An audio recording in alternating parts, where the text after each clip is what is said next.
आपल्या सर्वांचं स्वागत करतो मातोश्रीमध्ये। आपल्याला सर्वांना माहिती आहे की सकाळीच आम्ही इथे बाजूला गव्हर्नमेंट कॉलनी जी आहे तिथे जाऊन त्यांना पाठिंबा दिलेला आहे। त्यांचं उपोषण चालू आहे।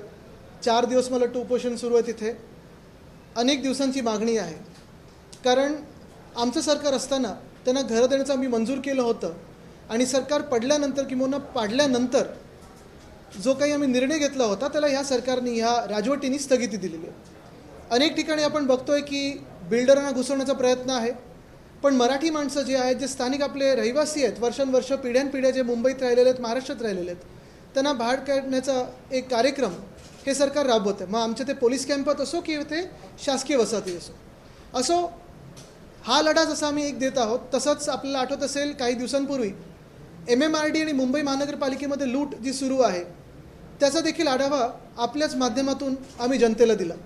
त्याच्यात मग MMRDमध्ये एक कुठचं कॉन्ट्रॅक्ट मिळालं, त्याची बँक गॅरंटी वेस्ट इंडिजमधली बँक आहे, जिला RBIची मान्यता प्राप्त नाही आहे, सेंट लुशियामधली बँक आहे, त्यांच्याकडून बँक MMRD गॅरंटी घेत आहे। त्याच्यावर आम्ही बोललो आहोत, सरकार आल्यानंतर चौकशी तर करूच, जे कोणी त्याच्यात दोषी असतील, मग ते MMRDचे आयुक्त असतील, कुठचे अधिकारी असतील, कुठचे राजकीय वर्गातले लोक असतील, त्यांना 8 तर नक्की टाकू, कारण आम्ही महाराष्ट्राची लूट सहन करणार नाही। तसंच 20 दिवसात MMRDने एक मोठं टेंडर काढले, ते पण धक्कादायक आहे। कायद्याच्या ह्याच्यात बघितलं तर कदाचित बसू शकतं, पण खरोखर साधारणपणे 14,000 कोटीचं 15,000 कोटीचं टेंडर हे तुम्ही 20 दिवसात काढू शकता का? हा एक मोठा प्रश्न उपस्थित होतो आणि ही लूट जी चालू आहे ती भयानक आहे। आजच मला वाटतं बातमी आलेली आहे की 40,000 कोटीची थकबाकी कॉन्ट्रॅक्टर्सकडे ह्या सरकारची आहे। कॉन्ट्रॅक्टर्स उद्यापासून आंदोलन करणार आहेत आणि हेच मी सतत सांगत आलो आहे, गेले 2 वर्ष सांगतो की यांचे आवडते लाडके कॉन्ट्रॅक्टर्स आहेत, त्यांना पैसे दिले जातात, त्यांची बिलं काढली जातात, 10% ॲडव्हान्स मोबिलायझेशन दिला जातो, त्याच्यातून स्वतःचे टक्के काढतात हे, पण पुढचं ना काम होतं ना कॉन्ट्रॅक्टरना पुढचं पेमेंट होतं। आणि म्हणून मी ह्या सगळ्याच कॉन्ट्रॅक्टर्सना आणि अधिकाऱ्यांना सांगतो आहे की हे जे काही तुमच्या वाटाघाटी सुरू आहेत सरकारबरोबर, लक्षात ठेवा, आमचं सरकार येत आहे, सखोल चौकशी करू आणि ज्यांनी ह्या महाराष्ट्राला लुटलं असेल त्यांना आम्ही सोडणार नाही, त्यांना आत टाकल्याशिवाय मी शांत बसणार नाही। पण हे सगळं होत असताना दुसऱ्या बाजूला आपण पाहतोय पुण्यामध्ये 20,000 कोटीचं एस्केलेशन, म्हणजे एका बाजूला 40,000 कोटी दिले नाही आहेत आणि काल पुण्यामध्ये 20,000 कोटीचं एका रस्त्यासाठी एस्केलेशन झालेलं आहे। हे सगळी उधळपट्टी आहे, ती आम्हाला थांबवायला लागेल। ही कामं काही आम्ही थांबवणार नाही, पण जी काही लूट आहे ती नक्की थांबवू आणि जे काही चुकीचं घडतंय त्याच्यावर आम्ही कारवाई तर करणार। हे सगळं आपण पाहतोय आणि दुसऱ्या बाजूला धारावीमध्ये जे काही चाललंय ते अतिशय भयानक आहे, भीतीदायक आहे। मुंबई लुटण्याचंच काम नाही तर मुंबई कोणातरी फुकट्यात देण्याचं काम चालू आहे। ही लोकं जर मुंबई राजकीयदृष्ट्या जिंकू शकत नाहीत, मुंबईवर आपली पकड बसू शकत नाहीत, तर मग नक्की काय करायचं? तर अदानीच्या घशात घालायची मुंबई, हे ह्या मिंदेंनी ठरवलेलं आहे, राजवटींनी ठरवलेलं आहे। एका बाजूला आपण पाहतोय घटनाबाह्य मुख्यमंत्री झाल्यानंतर, जसं मी सांगितलं आत्ता जे काही आढावा घेतला, मग ते MMRDची लूट असो, PMRDची लूट असो, पुणे महानगर कॉर्पोरेशनची लूट असो, नागपूरची असो, मुंबईची असो, हे सगळं काही घटनाबाह्य मुख्यमंत्री एकनाथ शिंदेंच्याच खात्यात आहे आणि लूट त्यांच्याकडूनच होत आहे। ते पैसे कुठे देतात, काय करतात हे त्यांना माहिती, पण हे ते जबाबदार आहेत त्या महाराष्ट्राच्या लुटेला। आणि असंच ही लूट नाही तर फुकट्यात देण्याचं काम देखील जे करत आहेत ते मिंदेंचंच खातं करत आहे, नगरविकास खातं करत आहे आणि मुंबई महानगरपालिका करत आहे। धारावीबद्दल जर सांगायचं झालं तर धारावीचा TDRचा घोटाळा आहे, तो तर मी आपल्यासमोर आणलेला आहे। जे पात्र अपात्र लोक होणार आहेत, साधारणपणे 1 ते 1.5 लाख अपात्र परिवार होणार आहेत, त्यांचा देखील तो घोटाळा आहे, तो वेगळाच। आपल्याला आठवत असेल लोकसभा निवडणुकीच्या आसपास कुर्ल्यामधले जे आमदार आहेत गद्दार, त्यांनी सांगितलं होतं की मदर डेअरीचा प्लॉट आम्ही रद्द करून घेऊ आणि अदानीला देणार नाही, पण अजूनपर्यंत रद्द झाला नाही आहे। याचा अर्थ ते खोटं बोलत होते आणि त्यांच्यात तो रद्द करण्याची हिंमत नाही, कारण त्यांचे जे मालक आहेत त्यांच्यावर दुसरे मालक अदानी बसलेले आहेत। तसंच मिहीर कोटेचा यांनी सांगितलं होतं की मुलुंडमध्ये PAP असेल, PTC असेल, हे रद्द केलं जाईल, ते देखील केलं नाही आहे। दोन्ही गोष्टी आम्ही रद्द केल्याशिवाय राहणार नाही, हे आज तुम्हाला सांगत आहोत। पण त्याच्यावरही भीतीदायक गोष्ट ही आहे की प्रीमियमचा जेव्हा विषय येतो, मग स्टेअरकेस प्रीमियमचा विषय असेल, ओपन स्पेसचा प्रीमियमचा विषय असेल, तसंच अजून एक महत्त्वाचा प्रीमियमचा विषय ज्याच्यासाठी मी 2 ऑक्टोबर 2024 या दिवशी भूषण गगराणी साहेबांना पत्र लिहिलं आहे। मुंबईचे महानगरपालिकेचे आयुक्त आहेत, त्यांना पत्र लिहिलेलं आहे। ह्या पत्रात मी त्यांना विचारलेलं आहे की जे काही प्रीमियम ह्या धारावी रिडेव्हलपमेंट प्रोजेक्टमधून मिळणार आहे साधारणपणे जर तसं पाहायला गेलं तर मुंबई महानगरपालिका ह्याची धारावीमधली ओनरशिप, लँड ओनरशिप ही 70%हून अधिक आहे. मग बाकीचे पण त्याच्यात ओनर्स आहेत, मग कधी रेल्वेचे असेल, कोणी म्हाडा असेल, कोणी SRA असेल, पण मुंबई महानगरपालिकेची जागा, स्वतःच्या हक्काची जागा ही 70%. आणि मग 25%चं जर रेडी रेकनरच्या ह्यानी प्रीमियम तुम्ही मोजलं तर कमेन्समेंट सर्टिफिकेट मिळताना साधारणपणे मुंबई महानगरपालिकेला 5,000 कोटी किंवा त्याच्यापेक्षाही जास्त रुपये हे मिळायला पाहिजेत, 5,000 कोटीहून जास्ती. पण ह्याच्यात हे जे बिड डॉक्युमेंट आहे धारावीचं, ह्याच्यात जे दिलेलं आहे हेच जर आपल्याला सांगायचं झालं, या बिड डॉक्युमेंटमध्ये दिलेलं आहे, तुम्हाला वाचून दाखवतो. 130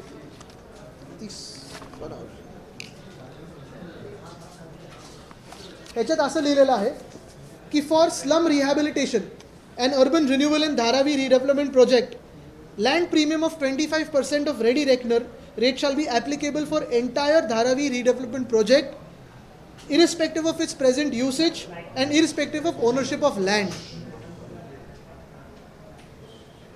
Ownership of land.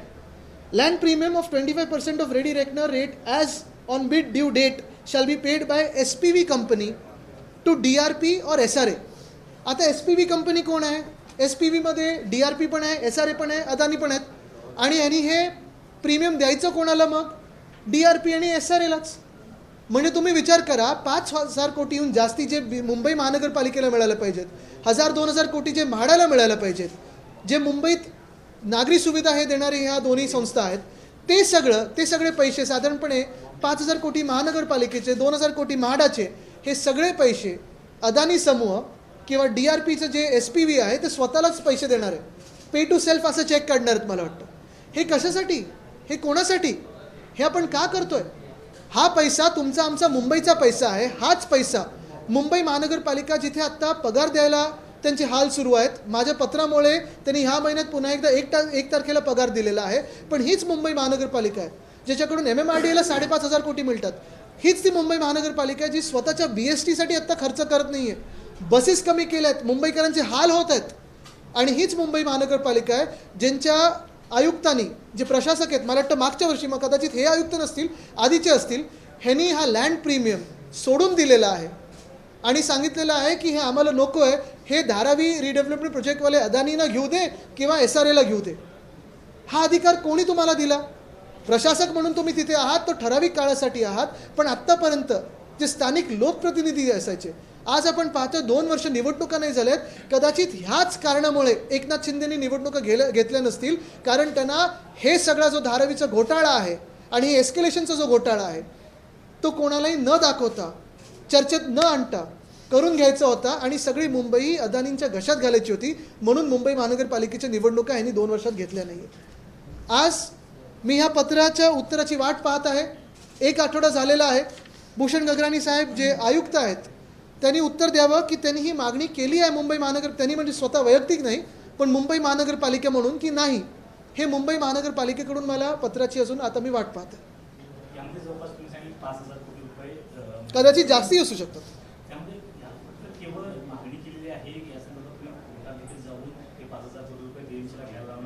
बिलकुल नाही. आमचं सरकार आता येणार आहे आणि आल्यानंतर एक तर पूर्ण ह्या धारावी प्रकल्पाबद्दलच पुनर्विचार होणार आहे. कारण जसं मी सांगितलं, मध्ये आमची मागणी होती की 500 स्क्वेअर फुटाची घरं द्या, तिथे इंटरनॅशनल फायनान्शियल सर्व्हिसेस सेंटर आणा, पोलीस हाऊसिंगसाठी आणि परमनंट जे पोलीस रिटायर्ड त्यांच्यासाठी घरं बांधा, शासकीय वसाहत आहे तसं काहीतरी चांगलं करा. पण हे सगळं आपण पाहतोय की हा प्रीमियम पण माफ केला.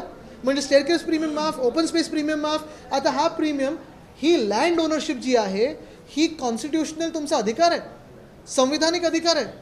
तो अधिकार दिला कोणी? ह्या ज्यांनी कोणी हे टेंडर डॉक्युमेंट बनवलंय की मुंबई महानगरपालिकेचा अधिकार काढून तुमच्या घशात घालायचा. फुकटातच दिली आणि ह्याच्यात सोबत मुंबई ती पूर्ण फुकट देतात. काल पाहिलं मड आयलंडमध्ये, तुम्ही एक अभ्यास करा की गेल्या 2 वर्षामध्ये प्रत्येक कॅबिनेटमध्ये अदानी समूहाला धारावीसाठी काही ना काही सूट मिळालेली. ही कशासाठी?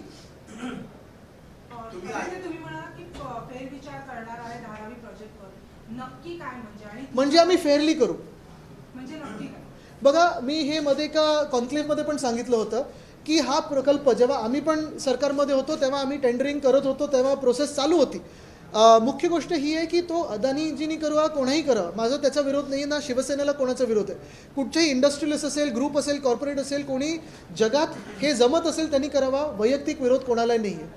पण जे काही टेंडरची चौकट आहे त्याच्यातच काम झालं पाहिजे. जर त्या चौकटीत काही बसत नसेल तर मग एकाच प्रोजेक्टला ही सवलत का, आणि दुसरे जे SRA प्रोजेक्ट 17-18 वर्ष रखडलेले आहेत त्यांच्यासाठी का नाही. दुसरी गोष्ट म्हणजे जर चौकटीत बसून तुम्ही काम तुम्हाला जमत असेल तर 100% करा. जे काही पाठबळ तुम्हाला पाहिजे ते आम्ही द्यायला तयार आहोत. पण जर तुम्हाला ह्या प्रोजेक्टच्या नावावर मुंबई लुटायची असेल, मुंबईचे प्लॉट्स फुकटात घ्यायचे असतील, मुंबईत जे काही पॉप्युलेशनचं संतुलन आहे ते बिघडवायचं असेल ते आम्ही करू देणार नाही. जर जमत नसेल तर ह्याचा पुनर्विचार आम्हाला करायला लागेल. जे काही आहे जर त्यांना जमत असेल सवलती सोडून तर निश्चित त्यांनी करावं, नाहीतर पुनर्विचार होईल.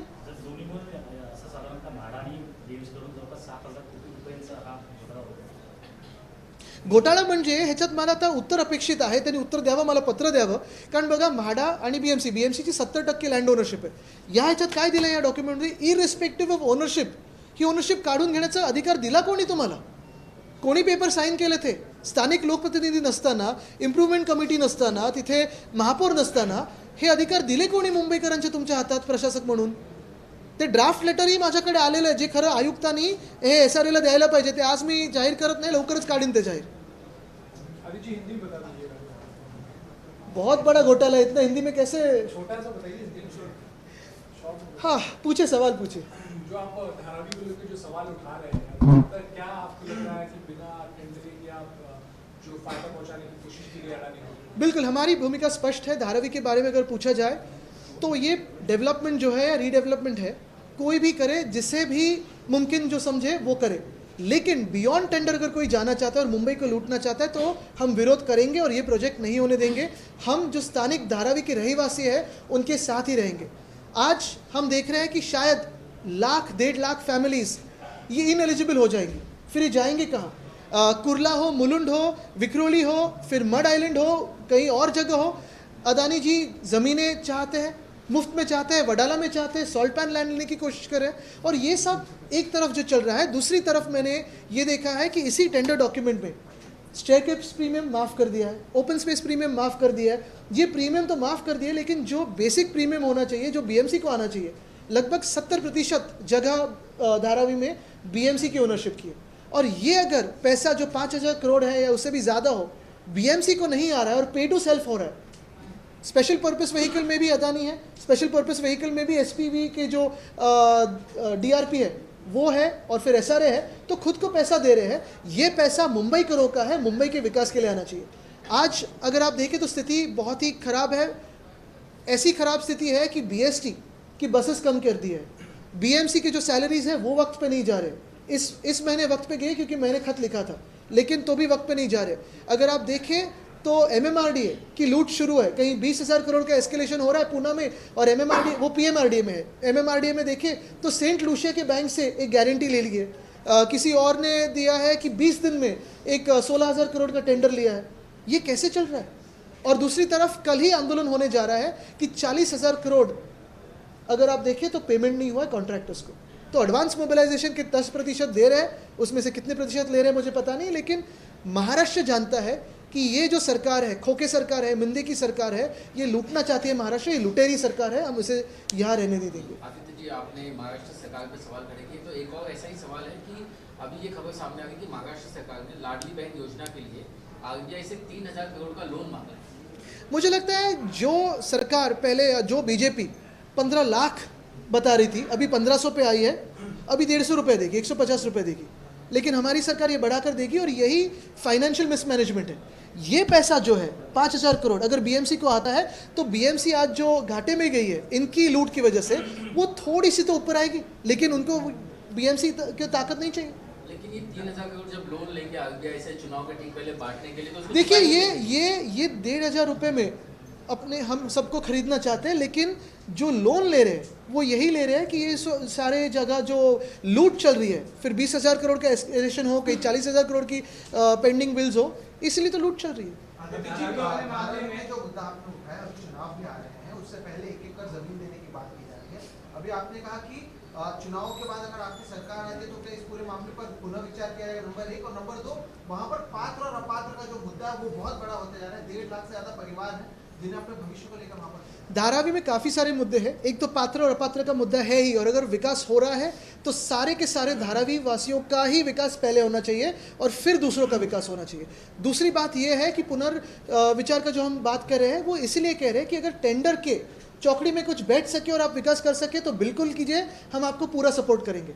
लेकिन अबव एंड बियॉन्ड कुछ आपको टेंडर में चाहिए, और अगर आप मुंबई लूटने की बात कर रहे हो तो हम मुंबई लूटने नहीं देंगे। ये हमारी मुंबई, हम बिल्कुल लूटने नहीं देंगे। हम सभी को मुंबईकरों को साथ में आके ये लड़ना होगा। बीएमसी कमिश्नर को आपने लेटर लिखा है, क्या डिमांड कुछ की है? मैंने सिर्फ ये पूछा है कि जो प्रीमियम की बात मैं कर रहा हूँ और जो ड्राफ्ट लेटर बीएमसी कमिश्नर के टेबल पे लगभग 1.5 साल से पड़ा हुआ है, तो क्या वो ड्राफ्ट लेटर यूडी के पास गया है? क्या वो ड्राफ्ट लेटर इलीगल सीएम के पास गया है, जो इलीगल सीएम मुंबई लूटना चाहते? ये सीएम तो पता है। जर तुमचं सरकार आलं तर जे इनएलिजिबल लोक आहेत मग त्यांचं रिडेव्हलपमेंट धारावीमध्येच होणार का कुठे बाहेर? एक्झॅक्टली, आणि हेच त्यांच्यासाठी त्यांना सोबत घेऊन करायला लागणार, कारण ह्यांचं काय चाललंय की धारावीकरांचं म्हणजे जे इनएलिजिबल लोक आहेत त्यांना पण बाहेर काढा, आणि त्यांना पण ह्याच ह्याच्यात दिलंय की एक तर रेंटल बेसिसवर किंवा कन्स्ट्रक्शन कॉस्टवर अदानीकडून त्यांनी विकत घ्यायचं, म्हणजे परत फायदा कोणाचा होतोय?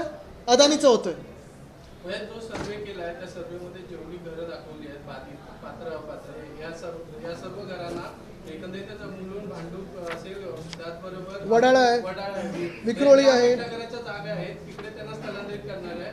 मग ह्या जागेवर नेमकं काय बनणार आहे किंवा ही जागा नेमकी कोणाकडे जाणार आहे? हाच माझा प्रश्न।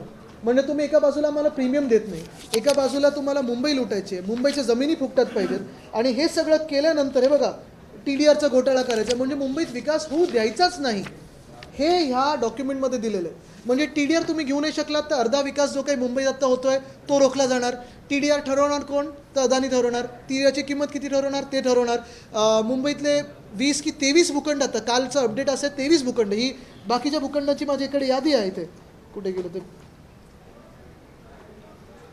ह्याच्यातच होतं, ही सगळी जी यादी आहे ह्याच्यात एक मिनटं बघता पेपर कुठे,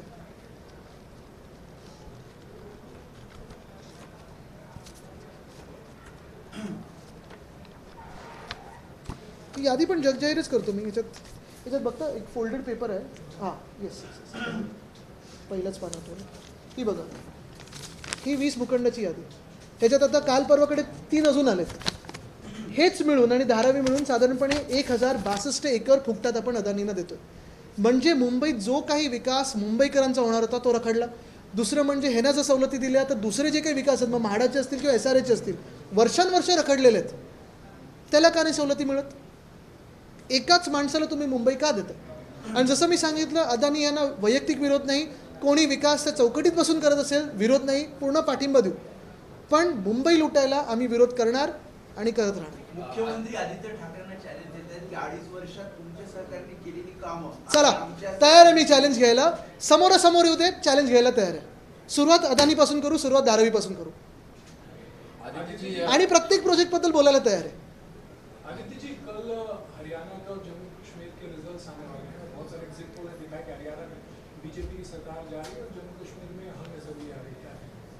एग्जिट पोल इस बार किसने किया है उस पर मैं ही बयान दूंगा, अगर पिछले समय वालों ने किया होगा तो थोड़ा डर के रहूँगा। बिल्कुल रिजल्ट्स काफ़ी अच्छे एक्सपेक्टेड है, लेकिन रिजल्ट्स पे पहले बात नहीं करूँगा, जब ही इंडिया आघाड़ी कल जीतेगी तब बात करेंगे। जिस तरीके से केंद्र सरकार जो राजनीति कर रही है उसका खामियाजा कल के नतीजों में बिल्कुल, अगर हरियाणा की बात करें तो हरियाणा के किसानों को कैसे ट्रीटमेंट मिली थी? ड्रोन से टीयर गैस छोड़ा था, फायरिंग हुई थी, लाठीचार्ज चलाया गया था, उनको नक्सलवादी कहा, किसी ने अर्बन नक्सल कहा, किसी ने माओवादी कहा, लाठीचार्ज किया गया। किसानों की बात थी, फिर कोई कहता है कि किसान कानून वापस लाइए। तो ये सारी बातें तो लोगों के जहन में हैं।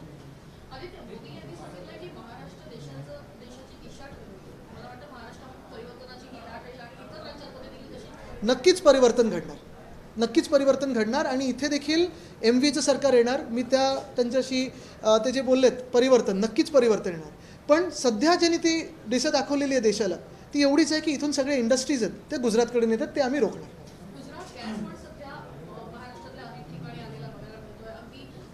करार परिसरामध्ये देखील महानगर गॅस नाही तर गुजरात गॅस वापरला जातो. मला वाटतं की म्हणजे या सगळ्या नाही, एकंदर काय की मंत्रालयाचं आता गुजरातून चालायला लागलेलं आहे, तर परिवर्तनानंतरच हे सगळं बदलणार. ठीक आहे, चल, थँक्यू. एबीपी माझा, उघडा डोळे बघा नीट.